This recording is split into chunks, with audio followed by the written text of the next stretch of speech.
family and I are just excited, and it's like a dream come true to be a part of the family here of Hope Worldwide. A little bit of background about me. My family and I actually just moved here to San Diego 6 weeks ago. I've been a disciple for over 20 years and have had the privilege of just being able to serve and work with Hope this entire time. I was baptized at the University of Georgia in Atlanta, in Athens, and on that day I actually met my wife. So God is good. I would say that. So I came out of the water, immediately met my wife. We'll celebrate 17 years of marriage in March of this year. And it's just been a dream. We have a 14-year-old son who is very active in sports. He's an athlete. He's a freshman in high school here at University City High School. And we're very excited to be here and just loving every minute of it. In terms of my career, I've actually had the privilege of working for over... oh, time's up. All right. Yeah, all right, done. I've had the privilege of working for some of the top entertainment companies in the world, mainly Cartoon Network as well as Funimation. At Cartoon Network, I had the privilege of working on shows like Ben 10, Powerpuff Girls, Rick and Morty, Aqua Teen Hunger Force, Robot Chicken.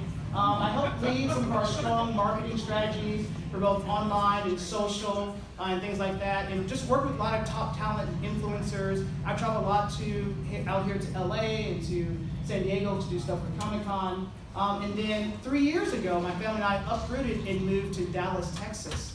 And I started working for the #1 animation distributor in the US, Funimation. They do Dragon Ball Z, Speed Racer, One Piece, My Hero Academia.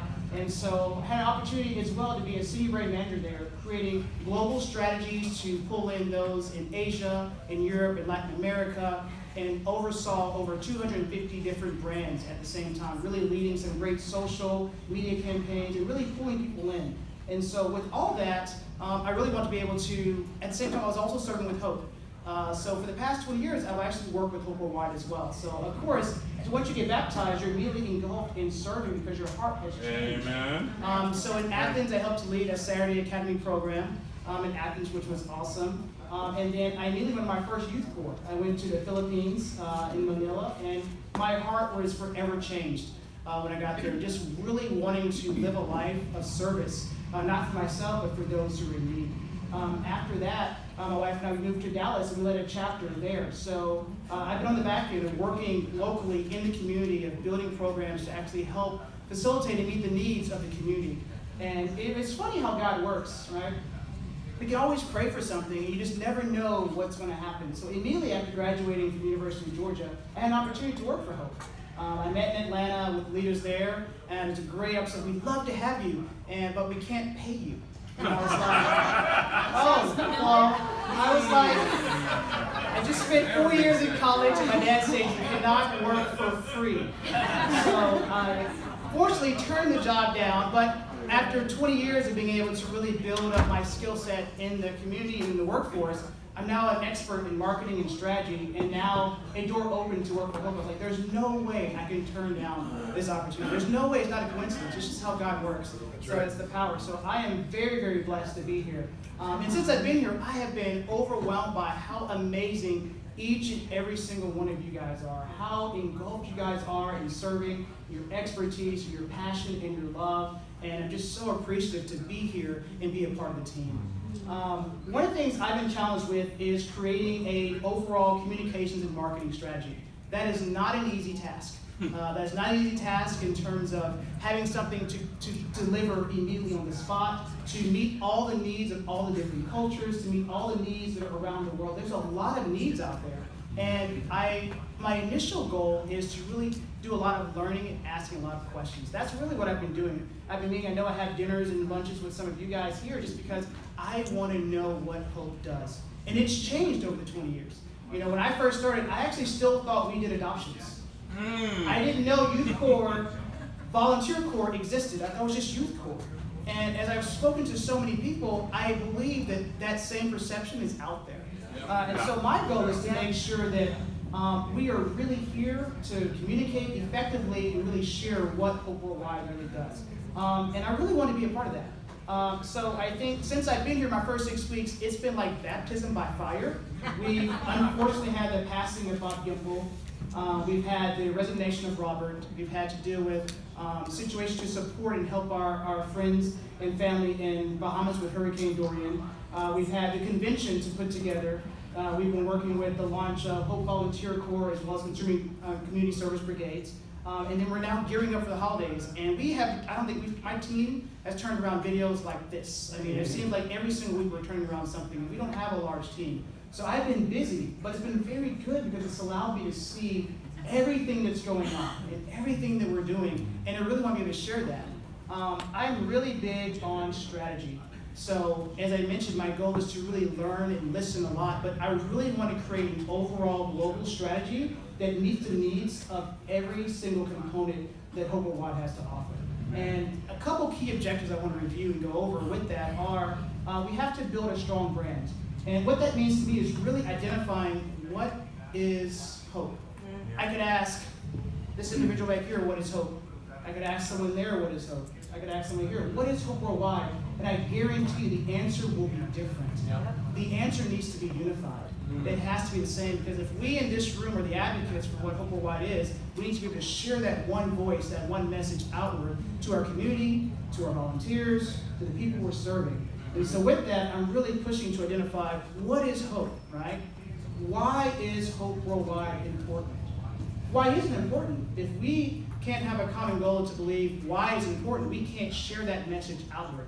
So it's really us identifying what that why is and really looking at who are we serving? Who is volunteering? And really identifying these three main questions. So to build that strong brand, we're going to be looking at these couple key questions. Also, the goal is to create that one unified voice, right? Utilizing some of the key tools we have. Online media is big, so really having an established website that is unified, clear message, clearly easy to understand. Since we don't have a lot of money, like I can't do it. I've done, $1 million media ad campaigns before that has spots and stuff that are running around the time of Super Bowl, big ads and stuff running. Wow. We don't have those kind of funds. So for us, our website is our place. We're going to drive people to our website to really allow them to see what is going on. I know that, we have different websites in different countries, and that's okay. The goal is that the message is the same on each and every single one of them. I'm not trying to run each and every single website. We want to make sure that the message and the voice and what we're saying from a hope standpoint is the same across the board. The next big thing we have is social media. How many of you guys are on social media? Raise your hands. All right, there's a couple people in the back. It's all right. I'm not going to point any fingers. Social media is huge. It's important for us. It's a great way to market. It's a great way to brand. It's a great way to engage ourselves. And so developing a very key strategic social media plan that we can easily use. When I first started, my son, I have a 14-year-old, he's big into YouTube. He watches most of his video content, not on television, not on his PlayStation. It is on his mobile device, 99% of his content. We, as Hope Worldwide, have just over 1,000 subscribers on YouTube. We need to move that. Wow. We need to move that needle on all of our channels in terms of we are a very large organization in terms of hope as well as in terms of ICOC and our partners. We have to build at tools so that we can really reach those messages and share our voice. One of the big things I'm big into is also developing an influencer program. We all know someone who has an established awareness in the community, whether it's a celebrity, whether it's an athlete, whether it's an entertainer. We all know someone who knows someone. These people who, if they have the same common goals and beliefs that we have here at Hope Worldwide, would be a great asset and a resource. Right? I'm a big football guy. My son loves Odell Beckham Jr. Can you imagine seeing Odell Beckham Jr.? We all know the one-handed catch. But what if he's actually serving in his area wearing a Hope shirt? I'm not asking him for money. Wow. I'm asking him to be someone who represents what we believe, and people see that and want to become a part of that. Right. So it's us building that so we can utilize that across the board. Again, video is big. I want some really cohesive, strong videos that we have going out, and we do a great job with video. We have so much opportunities to create awareness and engagement, but really to be consistent with I call them CTAs, right? Call to action. If someone's watching a video, what is the message we're trying to tell them? What do we want them to do? There has to be an action plan that's a part of that. And then the last big thing is people, right? We have so many amazing people, and I don't have all the answers that have worked through the strategy. I look at the people in this room who've been involved with Hope for 10 years, 15 years, 20 years, right? I just met, how many of you guys know Roger Lamb? Yeah. So Roger Lamb has been a pioneer in our digital front. I just had lunch with him, just seeing all the stuff he's done. He runs Disciples Today. And I'm just like, wow, we have so many people who are involved, so many chapters, and you guys as chapter leaders, you know a lot of the different people in your area who are great volunteers. How do we make sure they're involved and pulled into what we're doing and keep that mission going? But utilizing all the strengths of what people already have. I also think we need to meet people where they are. We need to understand who's our audience. Yeah. Who are we working with? Who are our partners? Is it ICOC? Is it the different chapters? We also have, since this is a global meeting, we have people from all over the world. We have people here from Hong Kong. We have people here from Moscow. We have people here from South America. We have people here from Canada. We have people here from South Africa and Asia. Come on. Wow. As a global, we have to understand it's different. I could say one thing here that works well here domestically, but I know the message is different when it goes to international. And the goal will be how we work together to make sure that message is spread equally and effectively. We're not disseminating what hope believes and what we strive to do moving forward. I'm really big into process. I don't know if it's me growing up being a military brat or what it is, but every morning my dad was up at 5 a.m. calling orders, and I was pulling my head, pulling my covers over. I'm like, unless it's noon, I'm just not getting up. I'm just not getting up. But it was drilled into me to have a disciplined process. Since I've been here, we've had a lot of requests come in. We have a lot of different needs that are always coming in. Having a very streamlined process that's effective for communication is critical. Yeah. A calendar, a timeline, a process for requests coming in to make sure that we can adequately, effectively, and efficiently deliver a clear message for all those around us. And that's going to be my team's one of our biggest strategies, really working together because there's so many needs out there. We want to make sure we're doing it well and we're doing it effectively. Building a great team. I'm a firm believer of anybody who's on my team, I like them to be smarter than I am. Having being a great leader is like, you're not the smartest person in the room. If you think you're the smallest person in the room, then that's a problem. You surround yourself with great, smart, intelligent people. And that's what we have in this room. I can tell there's so many smart, intelligent people in this room. And on my team, I have Haley, who is doing a great job with the day-to-day of social media, answers everything on the emails, on the website, and things like that. I have Marianne, who is a very established and efficient writer, who's able to take a few bullets and really write a cohesive narrative. That's powerful. Good. Words are powerful, and to have someone on the team who can do that is critical to us. I have my wife, who is a proofreader, and who helps us to make sure that I don't like mistakes. If you have something that goes out incorrectly, it can be offensive, it can be wrong, especially having someone's name misspelled. So she's very good at picking out those details and making sure we're adequate. But just that is not enough for us to be efficient in terms of all the stuff that we're pushing out and doing. So we're really establishing a great team and growing that so that we can meet all the needs that are out there. So what is next, right? What is next? There are certain things that I want to do that I know I can't.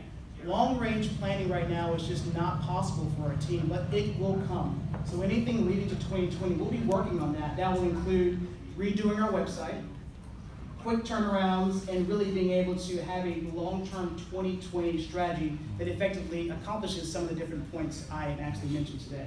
But what we can do, what I want to do right now, and that we are doing, is we are building strategies and plans to help all key priorities in 2019. As I mentioned, we just announced the Hope Worldwide Volunteer Corps Days for 2020. We just announced the Community Service Brigades for 2020. Those are critical to parts of our missions and things we have going on. And we've got the holidays coming up, so we're working on those key components. But I do know that I want to continue to learn and meet each and every single one of you to make sure that we are adequately expressing what needs to be done and how we can best move forward. And with God's help, ultimately, we'll be able to truly bring hope and change lives around the world.